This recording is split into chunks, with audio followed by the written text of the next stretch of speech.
রহিম ভাই, আরে ও রহিম ভাই, কোথায় যাচ্ছ ভাই? একটু দাঁড়াও না। আসসালামু আলাইকুম ভাই। এই তো একটু পাশের বাড়িতে যাচ্ছিলাম দুধ নিয়ে আসতে। কাল আমার বেশ কিছু মিষ্টির অর্ডার আছে, তা আপনি কি কিছু বলবেন ভাই? ওয়ালাইকুম আসসালাম। হ্যাঁ ভাই, বলার জন্যই তো এলাম। আসলে ভাই, পরশুদিন আমার মেয়ের বিয়ের অনুষ্ঠানটা একটু জমকালো ভাবেই করব। মাশাল্লাহ ভাই, তোমাদের দোয়ায় খুব বড় ঘরেই বিয়ে হচ্ছে আমার মেয়ের। সেজন্যই বিয়ের দিন আমার 10 কেজি মিষ্টি দরকার। সেজন্যই ভাই তোমার কাছে এলাম 10 কেজি মিষ্টি অর্ডার করতে। মাশাল্লাহ, এ তো খুবই ভালো কথা। শান্তা মামুনির বিয়ে হবে, তাও আবার তার বিয়েতে অতিথি আপ্যায়নে আমার তৈরি মিষ্টি সবাই খাবে। এটাই তো আমার সৌভাগ্য ভাই। ঠিক আছে ভাই, পরশুদিন সকালে আমি আপনার বাড়িতে মিষ্টি পাঠিয়ে দেব। আচ্ছা ঠিক আছে রহিম ভাই, তোমারও দাওয়াত থাকলো। তুমি চাচি আর মিলিকে নিয়ে বিয়ের দিন আমাদের বাড়িতে এসো কিন্তু। ইনশাল্লাহ ভাই, যাব। এই নাও রহিম ভাই, এখানে মিষ্টি অর্ডারের অর্ধেক টাকা বায়না দিলাম, আর বাকি টাকাটা মিষ্টি পৌঁছালেই সেদিনই দিয়ে দিব ভাই। জাজাকাল্লাহু খাইরা। আজ তবে আমি আসি ভাই। এরপর রহিম বাড়িতে চলে। আসসালামু আলাইকুম মা। এ কি, তুমি মিষ্টি বানাচ্ছ যে? ওয়ালাইকুম আসসালাম। না বানিয়ে আর কি করবো রে বাবা, তুই এত কষ্ট করে এতগুলো মিষ্টির অর্ডার নিয়েছিস, আর আমি যদি একটু হাতে হাতে না কাজ করে দেই তাহলে তো তোর উপর অনেক চাপ পড়ে যাবে রে বাপ। তা অবশ্য তুমি ঠিকই বলেছ মা। আজকে বিকেলে বিয়েবাড়ির মিষ্টিগুলো তো পৌঁছাতে হবে। তার মধ্যে রাস্তায় আবার শফিক ভাইয়ের সাথে দেখা হলো। তার মেয়ে শান্তা মামুনের নাকি অনেক বড় বাড়িতে বিয়ে হচ্ছে। তার জন্য শফিক ভাই বেশ জমকালো অনুষ্ঠান করবেন। তাই আমাকে 10 কেজি মিষ্টির অর্ডার দিল পরশুদিন। একা হাতে আর কত কাজ করি বলো? রহিম ভাই, দোকানের সব মিষ্টি তো শেষ হয়ে গেছে। কাস্টমাররা মিষ্টি নিতে এসে বসে আছে। বাবা রহিম, আল্লাহ তাআলার রহমতে দিন দিন তোর দোকানের মিষ্টির চাহিদা বাড়ছে। রোজ তো অনেক মিষ্টি বানাতে হয়। গরুর দুধও যে তেমন একটা পাওয়া যাচ্ছে না রে বাবা। আমাদের গরুগুলোকে কতগুলো করে সবুজ ঘাস দেই, খড় দেই, তার ওপর ভুসিও দেই, তবুও গরুগুলো ইদানিং পর্যাপ্ত পরিমাণে দুধ দিচ্ছে না। শুনেছি গ্রামে নাকি নতুন একটা ভাইরাস বেরিয়েছে, যার জন্য গরুগুলো অসুস্থ হয়ে পড়েছে। এমনিতেই প্রতিদিন পাশের বাড়ি থেকে এক গাদা করে দুধ নিয়ে আসতে হয়। অসুস্থ হয়ে পড়লে তো আরো দুধ দেয়া বন্ধ করে দেবে। পশু পাখি থাকলে তো রোগ হবেই মা, এ নিয়ে তুমি চিন্তা করো না। কাল আমি কালুকে দ্বারা গরুর জন্য ওষুধ পাঠিয়ে দেব, তুমি ঘাসের সাথে খাইয়ে দিও। ইনশাল্লাহ গরু আর অসুস্থ হবে না। আচ্ছা আচ্ছা, ঠিক আছে রে বাবা, তাহলে তুই মিষ্টি বানানোর কাজ শুরু করে দে। আমি তোর চাচিদের বাড়িতে গিয়ে মিষ্টিগুলো দিয়ে আসি। আজ আবার তার নাতনির মুখে ভাতের ছোটখাটো একটা অনুষ্ঠান করেছে, তাই 2 কেজি মিষ্টি চেয়েছিল। ওদের বাড়ি থেকে এসে বাকি কাজগুলো বরং সেরে নেব। এদিকে তো মিলি এখনো মাদ্রাসা থেকে আসেনি। মেয়েটা যে কি খেলো কে জানে, আজ তো টিফিনও নিয়ে যায়নি। এভাবেই বিড়বিড় করতে করতে জহুরা পাশের বাড়িতে গেল মিষ্টি দিতে।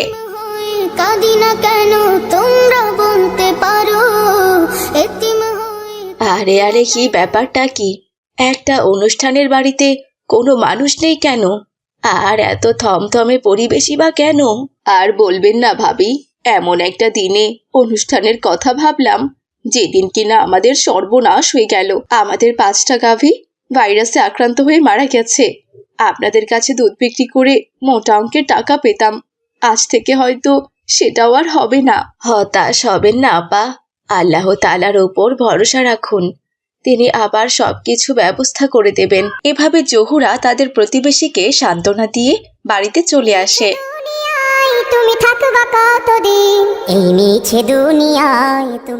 কি রে বাবা, তোর এখনো মিষ্টি বানো শেষ হয়নি? রাকিবদের বিয়ে বাড়িতে মিষ্টি দিতে যাবি না বুঝি? রাকিবের বিয়েবাড়ির জন্য মিষ্টি রেডি আছে মা, তুমি একটু কষ্ট করে এই মিষ্টিগুলো ভাজো, আমি রাকিবদের বাড়ি মিষ্টিগুলো দিয়ে আসছি। এরপর রহিম রাকিবদের বাড়িতে তাদের অর্ডারের মিষ্টিগুলো দিয়ে আসে। তারপর তাদের প্রতিবেশীর বাড়িতে যায় দুধ আনতে। আসসালামু আলাইকুম চাচি, দুধ দুয়ে রেখেছেন? ওয়ালাইকুম আসসালাম। এইসব তুমি কি বলছো কি বাবা? তোমার মাকে তো আমি একটু আগেই বললাম আমাদের 5টা গাভী মারা গেছে। তোমার মা হয়তো তোমাকে বলতে ভুলে গেছে। তুমি এক কাজ করো, তুমি বরং গফুর ভাইদের বাড়িতে যাও। ওনাদের তো বড় ফার্ম আছে, সেখানে গেলে তুমি নিশ্চয়ই দুধ পেয়ে যাবে। আচ্ছা ঠিক আছে চাচি। এরপর রহিম গফুরদের বাড়িতে যায় দুধ আনতে, কিন্তু গফুরদের বাড়িতেও সে একই অবস্থা। তাদেরও সবগুলো গরু মারা গেছে, তাই গফুর ও রহিমকে দুধ দিতে পারলো না। এতে রহিম মন খারাপ করে বাড়িতে চলে আসে।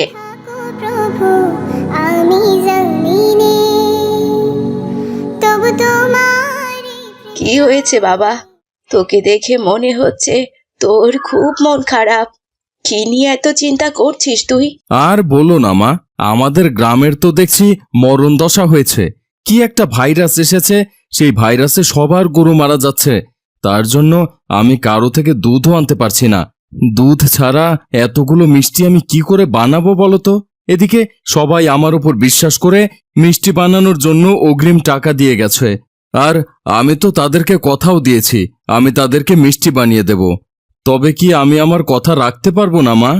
হে আল্লাহ, তুমি আমায় সাহায্য করো আল্লাহ, আমি যেন কথা দিয়ে কথা রাখতে পারি। আসসালামু আলাইকুম বাবা, আমি এতক্ষণ তোমার সব কথাই শুনেছি জানো।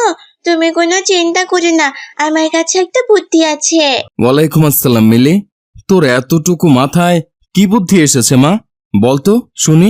বাবা জানো, আমার বান্ধবী জান্নাতুল আছে না, ওর মা ওকে কিছুদিন আগে মরিচের মিষ্টি বানিয়ে দিয়েছিল। আর জান্নাতুল আমার জন্য 2টা মরিচের মিষ্টি টিফিনে নিয়ে এসেছিল। আমি সেগুলো খেয়ে দেখেছি। জানো বাবা, অনেক সুস্বাদু ছিল মিষ্টিগুলো। আর মিষ্টিগুলো একদম দেখতে সবুজ সবুজ, দেখতেও যেমন সুন্দর, খেতেও তেমনই সুস্বাদু।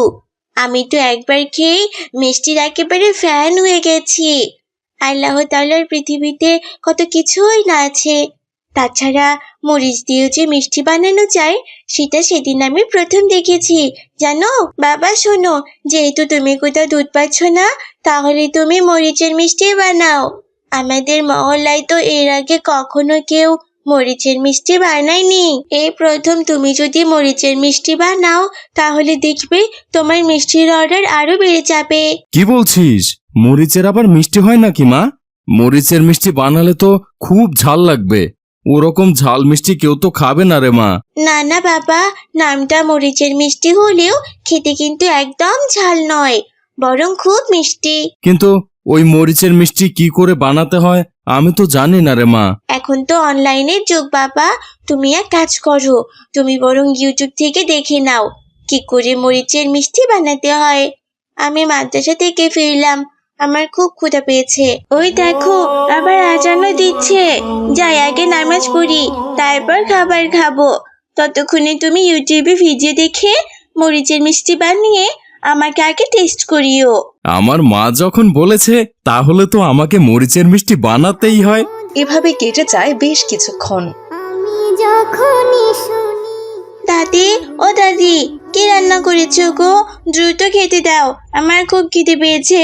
দাঁড়া মা, আগে তুই এই মরিচের মিষ্টিগুলো খেয়ে দেখ। এই প্রথম আমি মরিচের মিষ্টি বানালাম। যদি তোর কাছে খেতে ভালো লাগে তবেই আমি এই মিষ্টিগুলো আমার দোকানে তুলবো। মা, তুমিও একটা খেয়ে দেখো তো। এরপর মিলি আর জহুরা মিষ্টি খেতে থাকে। আরে বাহ, অসাধারণ হয়েছে তো। তোমার হাতের মিষ্টি তো জান্নাতুলদের বাড়ির মিষ্টি থেকেও অনেক সুস্বাদু হয়েছে বাবা।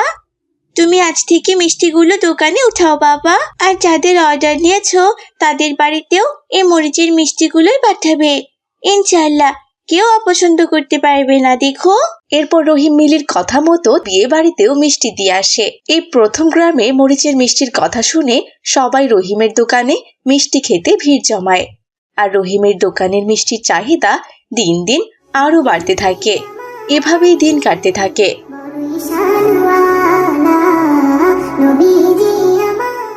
আরে রহিম ভাই, তুমি কি মিষ্টি বানিয়েছো বলো তো? বিয়েবাড়ির সবাই তো তোমার মিষ্টি খেয়ে পাগল হয়ে গেছে। এই প্রথম আমাদের মহল্লায় মরিচের মিষ্টি তৈরি হচ্ছে। এটা ভাবতেই তো আমাদের খুব ভালো লাগছে ভাই। বিয়েবাড়িতে একটাও মিষ্টি বাঁচেনি, তাই আমি একটা মিষ্টিও খেতে পারিনি। তাই আজ চলে আসলাম তোমার দোকানে মজার ঝাল মিষ্টি খেতে। দাও তো ভাই, তাড়াতাড়ি আমাকে মিষ্টি দাও। আর দোকানে এত কাস্টমার আসতে দেখে রহিম আল্লাহ তাআলার শুকর আদায় করতে থাকে। ইসলামপুর মহল্লায় রহিম নামের এক ব্যক্তি তার মা এবং স্ত্রী সন্তানকে নিয়ে বাস করত। রহিম আইসক্রিম বিক্রি করত।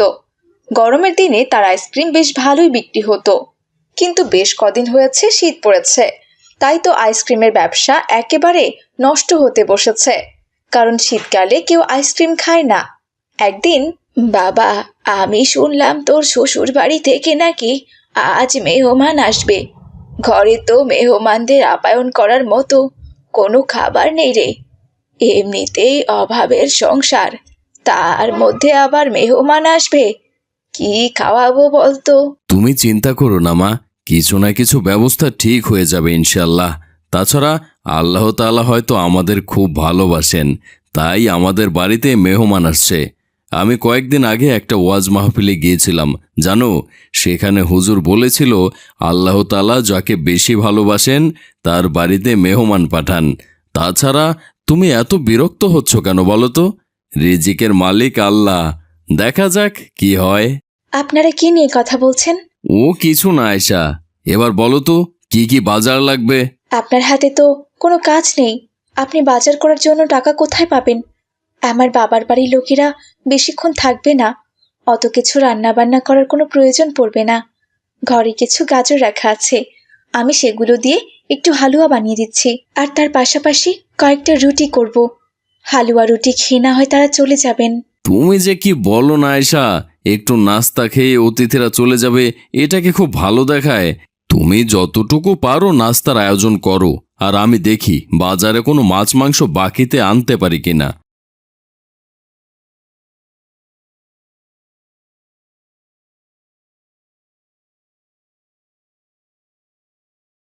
বাবা, ও বাবা, তুমি আমার জন্য একটা চিপস নিয়ে এসো, বুঝেছো? ঠিক আছে মা, নিয়ে আসবো। এই বলে রহিম বাজারে চলে যায়, আর আয়েশা ঘরে থাকা গাজরগুলো দিয়ে হালুয়া বানাতে থাকে। তার হালুয়ার সুঘ্রাণে তাদের প্রতিবেশী এসে হাজির হয়। আরে আয়েশা, তুমি কিসের হালুয়া বানাচ্ছ? তোমার হালুয়ার ঘ্রাণ শুনে তো আমি ঘরে আর থাকতেই পারলাম না, সোজা চলে এলাম। ও বাবা, এই তো দেখছি গাজরের হালুয়া, আমাকে একটু দিও, আমি একটু চেখে দেখব। যা সুন্দর ঘ্রাণ আসছে, মনে হচ্ছে খুবই সুস্বাদু হবে। জি চাচি, আপনি বসুন, আমি আপনাকে এক্ষুনি দিচ্ছি।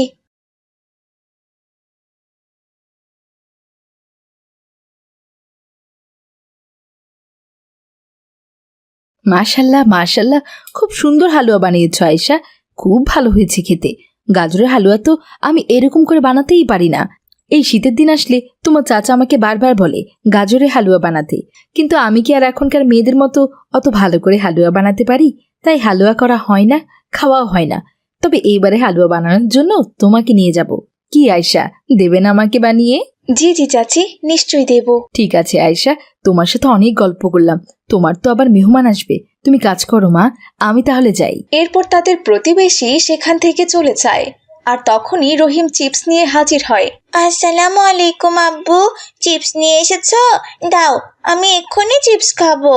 ওয়ালাইকুম আসসালাম। এই নাও মা, যাও চিপস খেতে খেতে বাহিরে গিয়ে খেলা করো।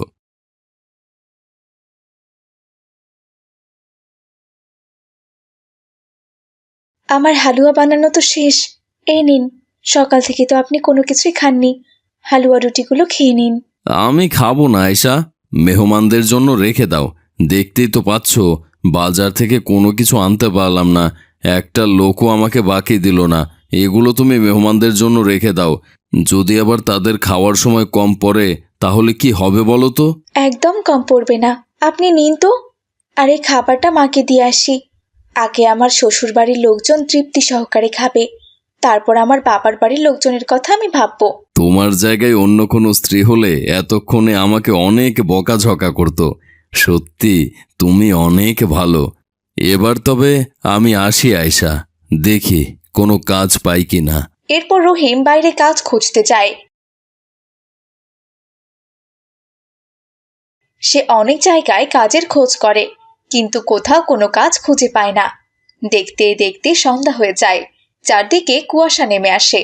বাধ্য হয়ে রহিম বাড়িতে ফিরতে থাকে। আর তখনই হঠাৎ একটি গাড়ি এসে রহিমকে পেছন থেকে আঘাত করে, আর রহিম সাথে সাথে রক্তাক্ত হয়ে মাটিতে পড়ে যায়। হায় আল্লাহ, আজকে এত কুয়াশা পড়েছে, সামনে যে একটা লোক ছিল সেটাও আমি দেখতে পাইনি। লোকটার অবস্থা খুবই খারাপ, এক্ষুনি তাকে নিয়ে হাসপাতালে যেতে হবে। এরপর সেই লোকটি রহিমকে নিয়ে হাসপাতালে যায়। রহিম তার পায়ে প্রচণ্ড আঘাত পেয়েছে, সে ঠিকমতো হাঁটতেই পারছে না। ডক্টর বলেছে তার পা ভেঙে গেছে। কিছুক্ষণ পর রহিমের পায়ে প্লাস্টার করা হয়। তারপর সেই লোকটি রহিমকে তার বাড়িতে নিয়ে আসে। আর রহিমের এমন অবস্থা দেখে তো তার পরিবার একেবারে ভেঙে পড়ে। আপনারা দয়া করে ভয় পাবেন না, আসলে আমার জন্য আজকে ওনার এই অবস্থা। আমি ওনার চিকিৎসাও করিয়েছি। আল্লাহ তাআলার রহমতে 2 মাসের মধ্যে উনি পুরোপুরি সুস্থ হয়ে যাবে। হায় হায় আল্লাহ, এই 2টা মাস আমরা কি করে চলবো? আমার ছেলেটারে কি দশা হয়ে গেল আল্লাহ। আপনি কোনো চিন্তা করবেন না চাচি, আমি আপনাকে এই মাসটা চলার জন্য কিছু টাকা দিয়ে যাচ্ছি। আপনাদের যে কোনো প্রয়োজনে দয়া করে আমাকে ফোন করবেন। এই নিন টাকা, আর এই নিন আমার কার্ড। এই নাম্বারে ফোন করলে আমাকে পেয়ে যাবেন। না না ভাই, আমরা আপনার কাছ থেকে এভাবে টাকা নিতে পারি না। এই টাকাগুলো আপনি রেখে দিন। না না বোন, দয়া করে আপনি টাকাগুলো আমাকে ফেরত দেবেন না। আমার জন্য আপনাদের এত বড় ক্ষতি হয়ে গেল। এই টাকাগুলো না নিলে আমি নিজেকে অপরাধী মনে করব। দয়া করে আর না করবেন না। লোকটির এমন অনুরোধে আয়শা আর না করতে পারে না। সে টাকাগুলো নিয়ে নেয়, আর টাকাগুলো দিয়ে কি করা যায় তা ভাবতে থাকে। অনেক ভেবেচিন্তে সে একটা বুদ্ধি বের করে। মা, আমি ভাবছিলাম কি এই টাকাগুলো দিয়ে ছোটখাটো একটা ব্যবসা করব। আপনি কি বলেন? আরে আরে, এসব আবার তুমি কি বলছো মা? একটা মেয়ে মানুষ হয়ে তুমি কি না ব্যবসা করবে? তাছাড়া এই কটা টাকা দিয়ে তুমি কি ব্যবসা করতে পারবে বলো তো? আমি ভাবছিলাম আমি গাজরের হালুয়া বিক্রি করব মা। আপনি তো দেখলেন সবাই আমার তৈরি গাজরের হালুয়া কত পছন্দ করে। এই শীতের দিনে গরম গরম গাজরের হালুয়া বিক্রি করলে সবাই খাবে। তার সাথে না হয় বাড়ির পাশে ছোট করে একটা পিঠার দোকান দিয়ে দেব। আর তাছাড়া মা, আমি দোকানে তো বসবো না, আপনার ছেলেই দোকানে বসবে। আপনার ছেলের পায়ের অবস্থা তো খুব একটা ভালো না, তাই বাড়ির পাশে দোকান করলে তার খুব একটা সমস্যা হবে না। আর যদি কোনো সমস্যা হয়েও যায় তাহলে আমরা তো আছি তাকে দেখাশোনা করার জন্য। আয়েশা ঠিকই বলেছে মা, আমি তো বসে থাকতে পারি। আমি না হয় বসে বসে আয়েশার তৈরি হালুয়া পিঠা বিক্রি করব, এতে আমার কোনো সমস্যা হবে না। তাছাড়া আমি যদি এই অসুস্থ পা নিয়ে 2টা মাস বসে থাকি তাহলে পুরো সংসারটা তো অচল হয়ে যাবে মা। আল্লাহ তাআলা আমার এত সুন্দর 2টা হাত দিয়েছেন উপার্জন করে খাওয়ার জন্য, তাই আমি বসে থাকতে পারবো না মা। আমি কর্ম করেই খাবো, আর ইনশাল্লাহ এভাবেই আমার সফলতা আসবে। রহিমের কথায় জহুরা আর না করে না। এরপর আয়শা সেই 10,000 টাকা দিয়ে গরম গরম হালুয়া আর পিঠা বানিয়ে বিক্রি করে। তাদের বাসায় হালুয়া রাখার মতো তেমন কোনো বড় পাত্র ছিল না, তাই কোনো উপায় না পেয়ে আয়শা মটকার ভেতর হালুয়া রেখে দোকানে দিয়ে আসে। আর রহিম সেই হালুয়ার নাম দেয় মটকা হালুয়া। সন্ধ্যার পর থেকে তাদের দোকানে মটকা হালুয়া আর গরম পিঠে খাওয়ার জন্য ক্রেতাদের ভিড় পড়ে যায়। তো বন্ধুরা, গল্পটি থেকে আমরা কি শিখলাম? এটাই শিখলাম যে আমাদের কোনো পরিস্থিতিতে হতাশ হওয়া উচিত নয়, সবসময় আল্লাহ তাআলার উপর ভরসা রাখতে হবে। তো আমাদের আজকের গল্পটি তোমাদের কাছে কেমন লেগেছে? গল্পটি ভালো লেগে থাকলে আমাদের ভিডিওটিতে একটি লাইক করে দেবে, আর চ্যানেলটি সাবস্ক্রাইব করে দেবে। এতক্ষণ সাথে থাকার জন্য জাযাকাল্লাহু খায়রা। ইসলামপুর মহল্লায় সিয়াম এবং আব্দুল্লাহ নামে 2 বন্ধু বাস করত। সিয়ামের পরিবার খুব গরিব ছিল। তার বাবা একজন সাইকেলের মেকানিক ছিল। অপরদিকে আব্দুল্লাহ ছিল সেই এলাকার সবচেয়ে ধনী ব্যক্তির ছেলে। কিন্তু সিয়াম আর আব্দুল্লাহ দুজনেই ইসলামিয়া মডেল স্কুলে লেখাপড়া করত। রোজ রোজ এত দূর রাস্তা হেঁটে যেতে আমার আর ভালো লাগে না। বাবাকে কত করে বললাম একটা সাইকেল কিনে দিতে, কিন্তু বাবা আমাকে একটা সাইকেল কিনেই দিচ্ছে না।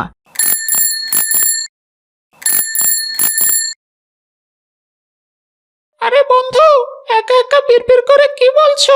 দুঃখের কথা কি আর বলবো বন্ধু, অনেক দিন থেকে বাবাকে বলেছিলাম আমাকে একটা সাইকেল কিনে দিতে, কিন্তু বাবা কোনোভাবেই দিচ্ছে না, তাই মনটা খারাপ আর কি। আমার সব বন্ধুরা সাইকেলে করে স্কুলে যাওয়া আসা করে, শুধু আমি মেয়েদের মতো হেঁটে হেঁটে স্কুলে যাই। আমার আর একদমই ভালো লাগে না বন্ধু। ও, এই ব্যাপার। হয়তো চাচার কাছে টাকা পয়সা নেই, এই জন্যই তোমাকে সাইকেল কিনে দিতে পারছে না। মন খারাপ করো না বন্ধু, আমার তো সাইকেল আছে। আজ থেকে তুমি প্রতিদিন আমার সাইকেলে করে স্কুলে যাবে। আমার সাইকেলের পেছনে উঠে বসো, আমি তোমাকে স্কুলে নিয়ে যাচ্ছি। জাযাকাল্লাহু খাইরান। এরপর সিয়াম আব্দুল্লাহর সাইকেলের পেছনে উঠে বসে আর আব্দুল্লাহ সাইকেল চালিয়ে স্কুলে যায়। এভাবেই আব্দুল্লাহ প্রতিদিন সিয়ামকে সাইকেলে করে স্কুলে নিয়ে যেত। একদিন সিয়াম স্কুলে যাওয়ার জন্য বের হলো, তখন তার বাবা বলল, বাবা সাহেব, দাঁড়া বাবা, দেখি তো তোর লঙ্গির মাপটা লই। কেন বাবা, আমার লুঙ্গির মাপ নিয়ে তুমি কি করবে? তুমি তো খুব ভালো করেই জানো আমি কখনো লুঙ্গি পরি না।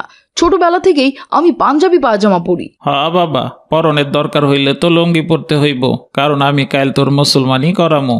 এখন তোর অল্প বয়স, এই বয়সে মুসলমানি করাইলে অতটা কষ্ট হইব না। এই তুমি কি বলছো বাবা? তুমি আমাকে মুসলমানি করাবে? ই আল্লাহ, আমি মুসলমানি করব না। আমি সবার কাছ থেকে শুনেছি মুসলমানি করলে নাকি খুব কষ্ট হয়।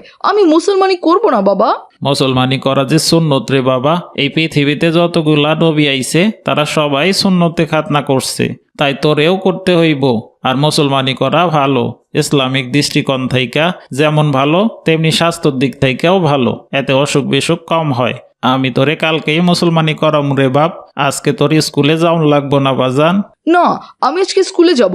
মুসলমানি তো কালকে। কালকে না হয় আমি বাড়িতে থাকবো। মা, তুমি একটু বাবাকে বোঝাও না। আহা, ওরে আপনি জোর করতেছেন কেন? ও যখন কইতাছে ও আজকা স্কুলে যাইবো, তাহলে ওরে যাইতে দেন না। তুই যা তো বাবা, যা। এদিকে সিয়ামের জন্য আব্দুল্লাহ অপেক্ষা করছে। আসসালামু আলাইকুম সিয়াম বন্ধু, তোমার আসতে এত দেরি হলো কেন? তুমি তো প্রতিদিন আমার আগে এখানে চলে আসো, আজ হঠাৎ এত দেরি করলে কেন বন্ধু? ওয়ালাইকুম আসসালাম। আর বলো না বন্ধু, বাবা আমার মুসলমানি করাতে চায়, তাই আমার লুঙ্গির মাপ নিচ্ছিল। আমার তো ভীষণ ভয় লাগছে রে বন্ধু। সুন্নতে খাতনা, এ তো খুবই ভালো কথা বন্ধু। এতে ভয় পাওয়ার কি আছে? আমার বাবা বলেছে খুব বেশি ব্যথা লাগে না, পিঁপড়া যেমন কামড় দেয় তেমন একটু ব্যথা লাগে আর কি। তাছাড়া মুসলমানদের যে সুন্নতে খতনা করতেই হবে। তুমি আর না করো না বন্ধু। আচ্ছা বন্ধু, তোমারও কি মুসলমানি হয়েছে? না বন্ধু, আমারও তো সুন্নতে খতনা হয়নি। বাবার সাথে আসলে এ বিষয়ে আমার কোনো কথাই হয়নি। আমার তো খুবই ভয় করছে। আমি বলছি কি, তুমিও যদি আমার সাথে সুন্নতে খাতনাটা সেরে নাও তাহলে খুব ভালো হয়। দুজনে একসাথে সুন্নতে খাতনা করলে বেশি একটা ভয় লাগতো না। কথাটা অবশ্য তুমি মন্দ বলনি বন্ধু। আজকে আমি গিয়ে বাবা মার সাথে এ বিষয়ে কথা বলবো। আমার তো অলরেডি 8 বছর বয়স হয়ে গেছে, আমার আরো আগে সুন্নতে খতনা করা উচিত ছিল। চলো বন্ধু, এখন ক্লাসে যাই। এরপর তারা দুজনে ক্লাসে চলে যায় আর ক্লাসে গিয়েও গল্প করতে থাকে। বন্ধু আব্দুল্লাহ, আমাদের দুজনের একসাথে সুন্নতে খাতনা হলে দুজনই লুঙ্গি পরে থাকবো আর বেশ কিছুদিন স্কুলেও আসবো না। তাহলে বেশ মজা হবে বন্ধু, তাই না বলো না? সে কি রে, তোদের দুজনের একসাথে মুসলমানি হবে? এটা তো বেশ ভালো কথা। তা আমাদের কাউকে দাওয়াত দিবি না তোরা? এই তিন্নি, তোর কি লজ্জাশরম বলতে কিচ্ছু নেই? তুই মেয়ে হয়ে ছেলে মানুষের মুসলমানি দাওয়াত খেতে চাস? ওরে বাবা, আমি আবার কি করলাম রে? আমি তো একটু ভালো মন্দ খেতে চেয়েছি। আমি কি তোর মুসলমানি দেখতে যাব নাকি? হ্যাঁ শোন, মুসলমানি করলে মানুষকে দাওয়াত দিতে হয়, বুঝেছিস? মুসলমানিতে দাওয়াত দেওয়া সুন্নত। না না তিন্নি, মুসলমানিতে দাওয়াত দেওয়া সুন্নত নয়, তবে জায়েজ আছে। অনেক সাহাবারা তাদের সন্তানদের সুন্নতে খাতনা করার সময় আত্মীয় স্বজন পাড়া প্রতিবেশীদের দাওয়াত দিতেন, যেন নিজেরা আনন্দ করতে পারেন আর তাদের সন্তানরাও ভয় না পায় আর লোকজন দেখে সুন্নতে খাতনা করতে আগ্রহী হয়। ও আচ্ছা, এটা তো আমার জানা ছিল না জান্নাতুল। জাযাকাল্লাহু খায়রা। তবে জান্নাতুল, আমি কিন্তু বলেছিলাম শুধুমাত্র দাওয়াত খাওয়ার জন্য। যেহেতু দাওয়াত দেওয়া জায়েজ আছে, তাহলে তোরা আমাদের দাওয়াত দিতেই পারিস। এতে আমাদেরও একটু ভালো মন্দ খাওয়া হবে। কিরে, তোরা দুজন কি আমাদের দাওয়াত দিবি না বল? আমাদের তো আত্মীয় স্বজনকে দাওয়াত দেওয়ার মতো কোনো সামর্থ্য নেই রে। তবুও তোরা যখন দাওয়াত চাইছিস তবে ঠিক আছে, কাল তোরা আমাদের বাড়িতে আসিস। দুপুর 2টায় আসবি কিন্তু। আরে শ্যাম বন্ধু, তুমি এত চিন্তা করছো কেন? আমি আমার বাবা মাকে বলে ছোটখাটো একটা আয়োজন করে নিব। তিন্নি, জান্নাতুল, তোমরা সঠিক সময়ে চলে এসো, কেমন? তোমরা আমার সহপাঠী, তোমাদের দাওয়াত করব না, সেটা কি হয়? এরপর সেদিনের মতো স্কুল শেষে তারা যে যার বাড়িতে চলে যায়। আব্দুল্লাহ বাড়িতে গিয়ে তার বাবা মাকে সিয়ামের সাথে তার সুন্নতে খাতনা করার কথা বলে। এতে আব্দুল্লাহর বাবা মা দুজনেই রাজি হয়ে যায়। পরের দিন আব্দুল্লাহর বাবা আব্দুল্লাহর সুন্নতে খাতনার ব্যবস্থা করে আর সিয়ামদের বাড়িতে ছোটখাটো একটা আয়োজন করে। এক পর্যায়ে মুসলমানি করার সময় হয়ে যায়। কি ব্যাপার, সিয়াম কোথায় গেল? ওকে তো খুঁজে পাওয়া যাচ্ছে না, দেখি তো আশপাশে ভালো করে খুঁজে। এই বলে আব্দুল্লাহ সিয়ামকে সব জায়গায় খুঁজতে লাগলো, কিন্তু সে কোথাও খুঁজে পেল না। তখনই সেখানে তিন্নি আর জান্নাতুল চলে আসে। তুই কাকে খুঁজছিস রে? আমি অনেকক্ষণ ধরে সিয়ামকে খুঁজেও কোথাও পেলাম না। কোথায় যে গেল ছেলেটা? পুরো বাড়ি তন্ন তন্ন করে ওকে খুঁজে ফেললাম, কোথাও পেলাম না ওকে। আরে আরে, বাথরুমের দরজাটা লাগানো কেন? হ্যাঁ, সিয়াম তো মনে হয় বাথরুমে গিয়ে বসে আছে। এই সিয়াম, তুই তাড়াতাড়ি বাথরুম থেকে বের হ বলছি। আমি কিন্তু জানি তুই বাথরুমেই আছিস। না না, আমি কিছুতেই বের হব না। আমার খুব ভয় করছে। আমি যদি মরে যাই, আমি এত তাড়াতাড়ি মরতে চাই না। আমি বাথরুম থেকে বের হব না। সিয়াম, এসব বললে কি হয়? আমরা মুসলিম জাতি, আমাদের ভয় পেলে কি চলে? হয়তো আমাদের জয় করতে হবে। আল্লাহ দোহাই লাগে সিয়াম, তাড়াতাড়ি বেরিয়ে এসো। আব্দুল্লাহর এমন কথা শুনে সিয়াম বেরিয়ে আসে আর তারপর সিয়াম আর আব্দুল্লাহর সুন্নতে খাতনা হয়ে যায়। আরে বাহ, সুন্নতে খাতনা হয়ে গেছে আর আমি টেরই পেলাম না। তো বন্ধুরা, আমাদের আজকের এই গল্পটি তোমাদের কাছে কেমন লেগেছে তা অবশ্যই কমেন্ট করে জানিয়ে দেবে। আর ভালো লেগে থাকলে একটি লাইক করে দেবে। এতক্ষণ সাথে থাকার জন্য সবাইকে জাযাকাল্লাহু খাইরা।